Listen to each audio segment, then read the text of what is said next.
Hello, I'm Tracy Grimshaw. Welcome to A Current Affair. That report coming up. We begin with the complex and too often misunderstood condition of epilepsy. 1 in 25 Australians will suffer it. Many will be reluctant to talk about it because of embarrassment and discrimination. So, hats off to our colleague, TV star and broadcaster Ben Fordham, who was diagnosed at age 7 and is about to share his story with you. Ben drew comfort when footy legend Wally Lewis went public about his epilepsy, and he wanted to help others the same way. So did we. It was the fear of the unknown more than anything, and it scared the living daylights out of me. I don't think I've ever been as scared in my life, and I've been in a few tricky situations, including at times working for A Current Affair, where you put yourself in situations where you're not in complete safety, but I've never been so scared in my life because I didn't know what was going on.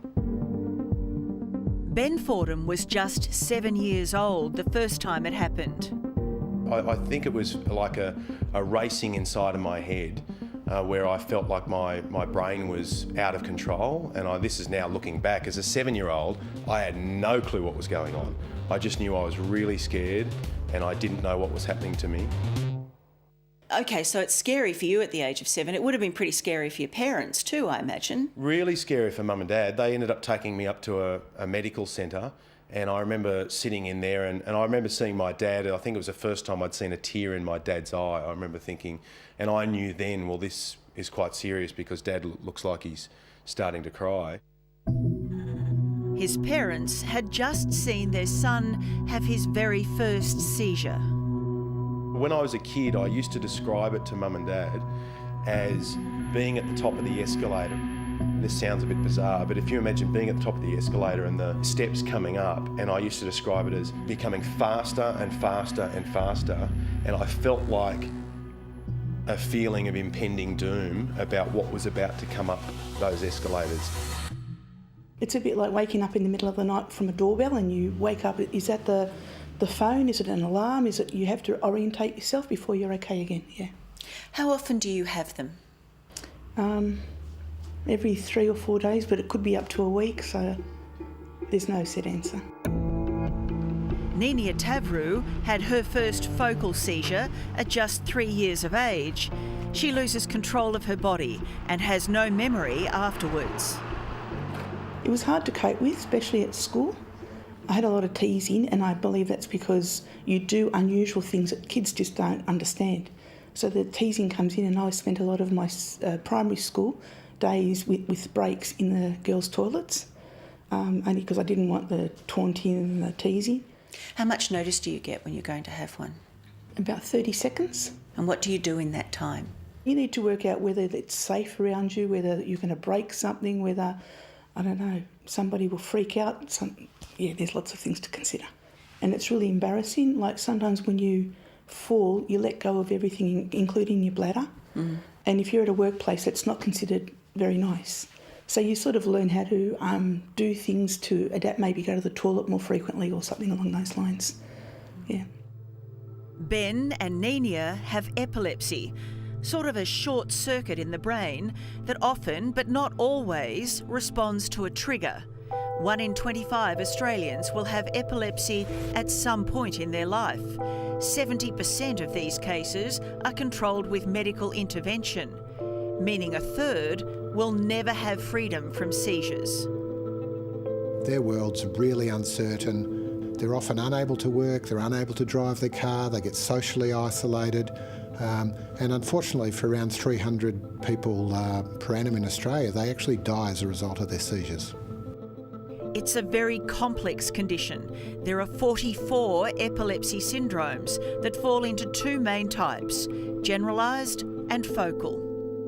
The first type is a convulsive seizure, where someone might stiffen, fall to the ground and jerk around. The other types are a focal seizure, where only one part of the brain's affected.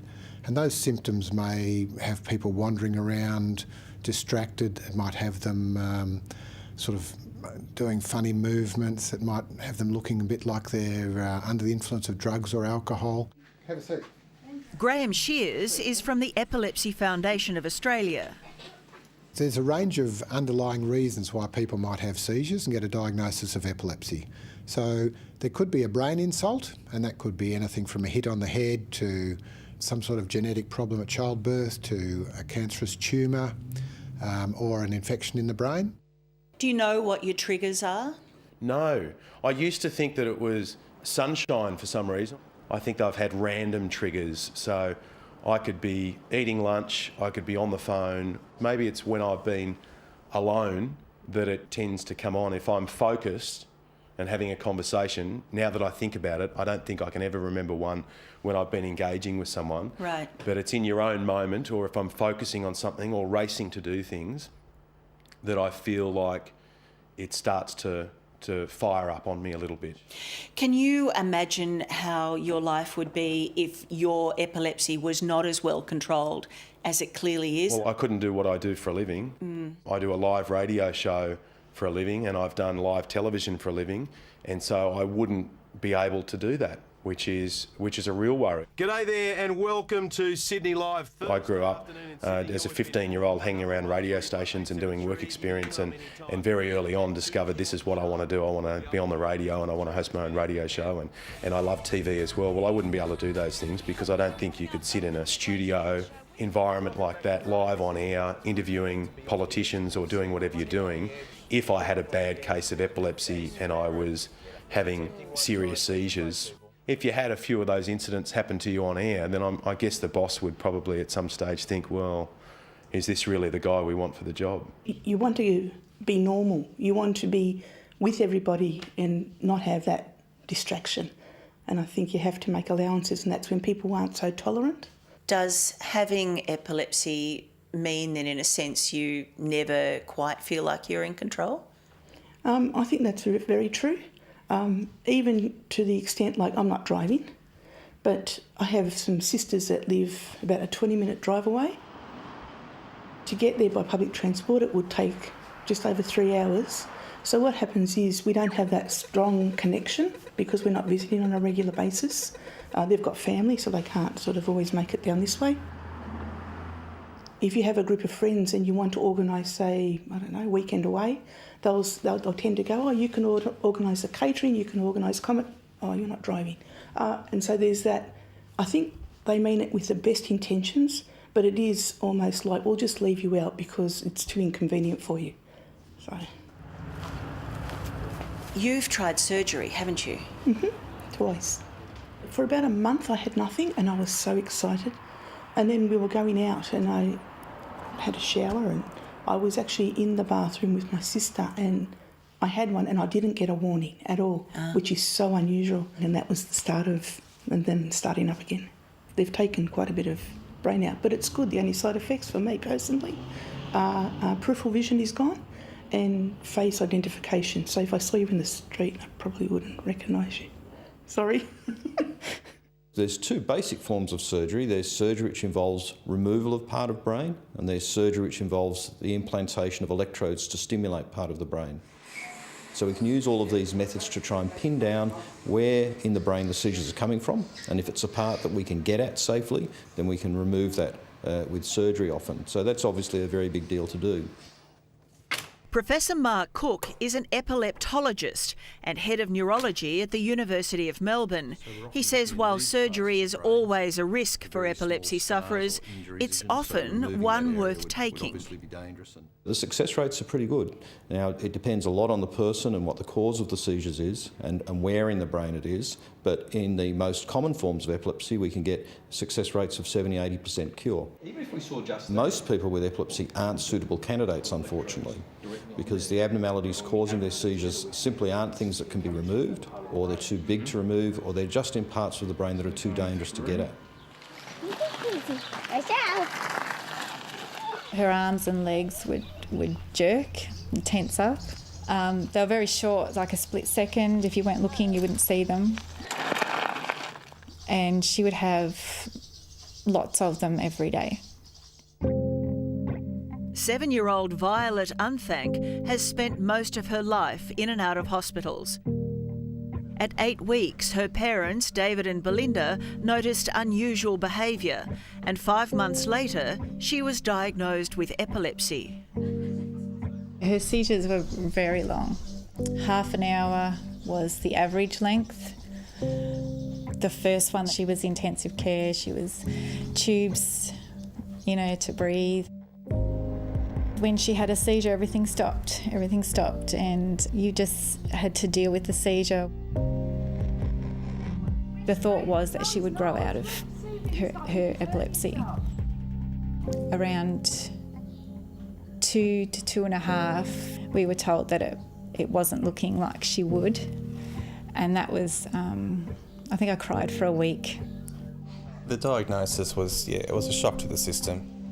There's your little girl, your little baby as such, and you just realise that she's got a disorder that's going to affect her, and there was nothing I could do about it. It's a balancing act. It's hard, and it's hard now that Violet's getting older. She now wants to, we like going to the Victorian high country for all driving, but that's too far away from medical help for Violet. It's now been almost a year since Violet had her last seizure, and she now goes to school 4 half days a week. It means after years of trying different medications, they've finally found the right one to control Violet's seizures. Although we've got all of these drugs, there are still quite a lot of people who aren't controlled with them. And this causes a lot of misunderstandings, particularly with government, who wonder why we need so many drugs. We've already got a lot of drugs for epilepsy, why do we need more? And the answer is that none of them work perfectly for everyone. Everyone's very individual, and often you find that one person might respond very well to one drug that no one else does. And brings the house down. It was just 6 weeks ago that news of Buddy Franklin's epilepsy made headlines. I thought, oh no, here it comes. He joined only a few high-profile people to publicly admit they suffer from the illness. I mean, I'm 38, and the only people with public profile who I've heard in my life with epilepsy are Wally Lewis and Buddy Franklin. That's not very many. Probably because a lot of people keep it a secret. Well, they do. I had no idea about that. I mean, well, I should, because I kind of did, now that I think about it. Not that I did within my family, but I've since discovered a lot of people, including politicians who are household names, who have epilepsy. And they've contacted me and said, oh mate, I've got it as well. And I said, well, you should come on my radio show and talk about it. And they said, oh no, I've never really talked about it. Is that great? As the new ambassador for Epilepsy Australia, Ben Fordham's goal is to make sure that stigma goes for good. When did you find out you had epilepsy? When I was 6. How old are you now? 12. Did you have any idea what epilepsy was when they told you had epilepsy? No. It's not the end of the world, I can tell you that. It's not the end of the world, because there's a lot of people out there who've got epilepsy. You look like the guy from Family Feud. Yes, Grant Denyer. Oh my God, I'm taller than that. I'm not that short, look. You look like his brother. Oh dear. Will that make the cut? We live in a modern society where people understand diseases like HIV and multiple sclerosis and diabetes, but when people tell their friends that they've got epilepsy, they'll often lose friends. They'll often lose their job.